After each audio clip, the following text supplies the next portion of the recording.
Hello friends, कैसे हैं आप सब। आई होप आप सब बढ़िया ही होंगे। रिसेंटली ही दिवाली अभी निकली है, तो आपने देखा है हमारे घर पे ढेर सारे दिए इकट्ठे हो गए हैं। तो आज इन दियों से ही रिलेटेड मैं आपके लिए कुछ टिप्स एंड ट्रिक्स लेकर आई हूँ, जो कि आपके लिए काफ़ी यूजफुल होने वाले हैं। चलिए देर न करते हुए आज की वीडियो शुरू करते हैं अपनी पहली टिप से।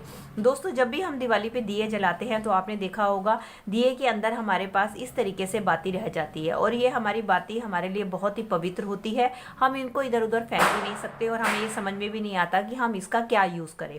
तो इसका मैं बहुत ही बढ़िया यूज़ आपको मैं बताने वाली हूँ। तो आपने क्या करना है, इन सारे दियों की बाती को आपने इकट्ठा कर लेना है, और इकट्ठा करने के बाद आपने क्या करना है, आपने लेना है एक दिया, और सारी बातियों को आपने उस दिए के अंदर इस तरीके से डाल देना है। और अब आपने क्या लेना है, आपने लेना है कपूर, और थोड़ा सा कपूर लेके आप इसके अंदर इस तरीके से डाल दें। अब आप इसको कपूर की मदद से सारी धूप बत्ती को जला लें, और इसके धुएं को आप अपने पूरे घर में दिखाएं। ऐसा करने से क्या होगा कि आपके घर की जितनी भी नेगेटिव एनर्जी है वो आपकी दूर हो जाएगी। और दूसरा, हमने इसके अंदर जो कपूर डाला है उसकी भीनी भीनी खुशबू से आपका घर महक उठेगा। और तीसरा, आपके घर में जितने भी मक्खी मच्छर हैं सबके सब इसके कारण दूर हो जाएंगे। चलिए फ्रेंड, बढ़ते हैं इसके नेक्स्ट यूज की तरफ। दोस्तों, बाती का तो यूज हमने देख लिया। अब हमारे पास इस तरीके के दिए हो जाते हैं जो काफी चिपचिपे, तेल के कारण काफी चिपचिपे हो जाते हैं। तो इनको क्लीन करने का बहुत ही आसान तरीका आपको मैं बताने वाली हूँ। इसको क्लीन करने के बाद इसके डिफरेंट यूजेस मैं आपके साथ शेयर करने वाली हूँ। तो चलिए देख लेते हैं कि इन दियों को हम कैसे क्लीन करें, ताकि हम इसको फिर से अपने इस्तेमाल में ले सके। उसके लिए आप क्या करें, आप ले लें कोई भी बर्तन, और इसके अंदर आप अपने दियों को डाल दें। उसके बाद आप ले लें कोई भी लिक्विड डिश सोप, और उसके ऊपर थोड़ा सा इस तरीके से आप डाल दें। और इसके अंदर अब हम डालेंगे गरम गरम पानी, और इसके बाद इसको हम अब डालने के बाद अब हम इसको 15-20 मिनट के लिए ऐसे ही छोड़ देंगे, ताकि ये अच्छी तरीके से क्लीन हो जाए। चलिए फ्रेंड्स, 15 मिनट हो चुके हैं। मैंने इन दियों को डुबो के रखा था। अब मेरे दिए बिल्कुल अच्छी तरीके से क्लीन हो चुके हैं। अब हम क्या करेंगे, अब हम लेंगे साफ पानी, और साफ पानी के अंदर इस दियों को अच्छी तरीके से वॉश कर लेंगे। वॉश करने के बाद अच्छी तरीके से ये देखिए हमारे दिए बिल्कुल अच्छी तरीके से क्लीन हो चुके हैं। अब इसके बाद हम किसी प्लेट के ऊपर रख के इसको अच्छी तरीके से सुखा लेंगे। जब तक ये दिए सूखते हैं, बढ़ते हैं हम अपनी अगली टिप की तरफ। चलिए फ्रेंड्स, कई बार हमारे पास इस तरीके के गमले होते हैं। जब हम इनके अंदर पानी देते हैं तो आपने देखा होगा, जब भी हम इनमें पानी देते हैं तो एक ही तरफ पानी देने के कारण क्या होता है, इसके अंदर जो है एक होल सा बन जाता है, जिसके कारण इसकी मिट्टी कटने लगती है। तो इसके अंदर एक तरफ होल हो जाता है, जिसके कारण हमारी मिट्टी जो है कटने लग जाती है, और ये हमारा पौधा धीरे धीरे पानी ना मिलने के कारण सूख जाता है। तो आप नेक्स्ट टाइम क्या करें, तो आप नेक्स्ट टाइम जब भी गमले में पानी दें तो आप क्या करें, एक दिया इस तरीके से उसके अंदर रख दें। और इसके बाद जब आप इसके अंदर पानी देंगे तो ऐसा करने से क्या होगा, जो भी पानी आपका गिरेगा वो आपके दिए के अंदर गिरेगा, जिसके कारण आपकी मिट्टी के अंदर बिल्कुल होल नहीं होगा, और आपकी मिट्टी बिल्कुल भी कटेगी नहीं, जिसके कारण आपका पौधा भी काफी लंबे टाइम तक हरा भरा रहेगा। चलिए फ्रेंड, बढ़ते हैं अगली टिप की तरफ। अगली टिप में मैंने ले ली है दिए। अब हमें क्या करना है, दिए लेकर इस तरीके से लेंगे हम एक पॉलिथीन, और इसके अंदर हम ये दिए डाल के किसी भी हैवी चीज की मदद से अब हम इसको इस तरीके से कूट लेंगे। ये देखिए दोस्तों, मैंने इसको कूट लिया है। अब हम क्या करेंगे, इसको हम निकाल लेंगे एक प्लेट में।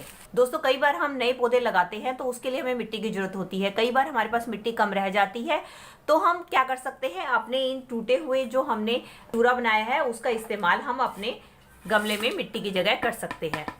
ऐसा करने से क्या होगा, जो भी हमारी मिट्टी कम हो रही है वो दिया हमारी मिट्टी की कमी को पूरा कर देगा। चलिए फ्रेंड, बढ़ते हैं अगले टिप की तरफ। दोस्तों, गैस की क्लीनिंग तो हमें हमेशा करनी ही होती है, लेकिन कई बार क्या होता है, हमारे गैस के नीचे का स्पेस कम होता है, जिसके कारण हमें उसकी क्लीनिंग करने में काफी दिक्कत आती है। तो आप क्या कर सकते हैं, आपने गैस के चारों पैरों की तरफ आप इन गमलों को लगा दें। इससे करने से क्या होगा, आपकी गैस की हाइट थोड़ी सी ऊंची हो जाएगी, जिसके कारण आपको नीचे सफाई करने के लिए स्पेस मिलेगा, और आप बहुत ही आसानी से अपने गैस की भी सफाई कर सकते हैं। चलिए फ्रेंड, बढ़ते हैं अगली टिप की तरफ। अगली टिप में मैंने ले लिया है एक बाउल। इसके अंदर हम डाल देंगे थोड़ा सा चोकर। आपके पास चोकर नहीं है तो आप आटे का भी इस्तेमाल कर सकते हैं। और इसके बाद हमें लेनी है दूसरी चीज, कोई भी वॉशिंग पाउडर, और इसके अंदर हम क्या करेंगे, वॉशिंग पाउडर को मिला देंगे।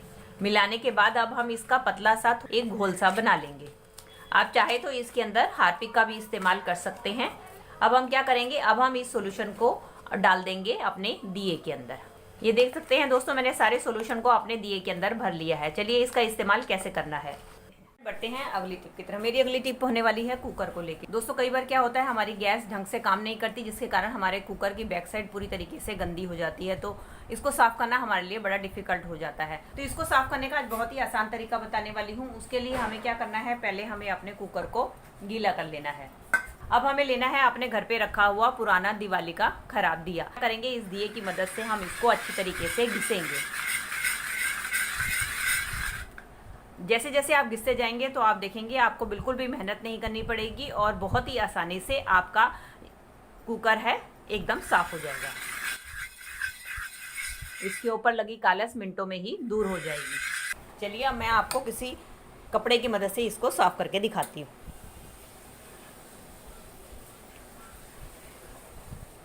ये देख सकते हैं दोस्तों, बिना किसी वॉशिंग पाउडर के, बिना किसी जेल के हमारा कुकर का तला जो है पीछे से कितनी आसानी से साफ हो चुका है। इस तरीके से आप अपने घर पे रखे पुराने दिए की मदद से अपने बर्तनों को बहुत ही अच्छी तरीके से चमका सकते हैं। दोस्तों तवे का इस्तेमाल तो हम हर रोज करते हैं और खाना बनाने से पहले हम इसको अच्छी तरीके से वॉश भी करते हैं, लेकिन हम इसको वैसे वॉश करें तो अच्छी तरीके से क्लीन नहीं होता। तो हमने ये जो सोल्यूशन बनाया है, इसकी मदद से हम तवे को बहुत ही आसानी से क्लीन कर सकते हैं। चलिए मैं आपको अभी क्लीन भी करके दिखाती हूँ। चलिए इसके लिए हम पहले थोड़ा सा तवे को गीला कर लेंगे। अब गीला करने के बाद हमने ये जो अपना सॉल्यूशन इस दिए में लगाया था, इसकी मदद से मैं अब आपको इसको क्लीन करके दिखाती हूँ।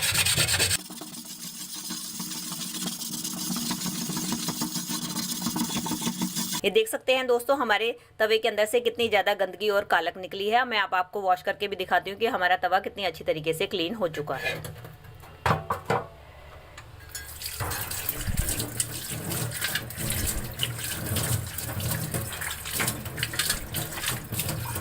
ये देख सकते हैं हमारा तवा एकदम क्लीन हो चुका है। इस तरीके से आप अपने दिवाली के पुराने दियों का इस्तेमाल अपने क्लीनिंग में कर सकते हैं।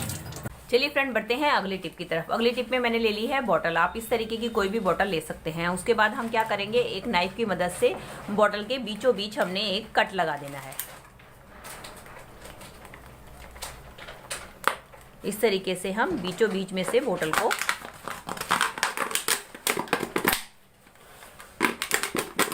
अब इसका इस्तेमाल कैसे करेंगे।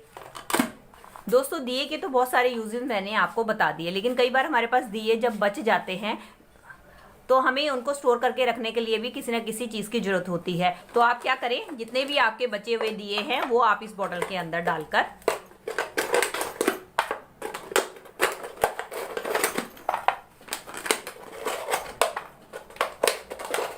इस तरीके से आप अपने बचे हुए दिए अपनी बेकार पड़ी हुई बोतल के अंदर डालकर रख सकते हैं। इससे आपके स्पेस की तो बचत होगी, साथ में आपकी कबाड़ में पड़ी हुई बोतल का भी इस्तेमाल हो जाएगा और इसको आप इजीली कहीं भी ऑर्गेनाइज करके रख सकते हैं। ये थी दोस्तों मेरी आज की वीडियो। आई होप आपके लिए हेल्पफुल रही होगी। अगर दोस्तों आपको मेरी वीडियो जरा सी भी अच्छी लगी है तो प्लीज इसको एक लाइक दीजिएगा और हो सके तो ज्यादा से ज्यादा अपने फ्रेंड्स और रिलेटिव्स में भी इसको शेयर कर दीजिएगा, ताकि वो भी इनका फायदा उठा सके। और मुझे कमेंट करके जरूर बताइएगा कि इनमें से आपको कौन सी टिप या हैक सबसे बढ़िया लगा। और साथ ही साथ अगर आप मेरे चैनल पे नए हैं और मुझसे जुड़े रहना चाहते हैं तो मेरे चैनल को भी बेल आइकन के साथ सब्सक्राइब कर दीजिएगा। चलिए मिलती हूँ नई वीडियो और नए टॉपिक्स के साथ। Till then take care and bye bye.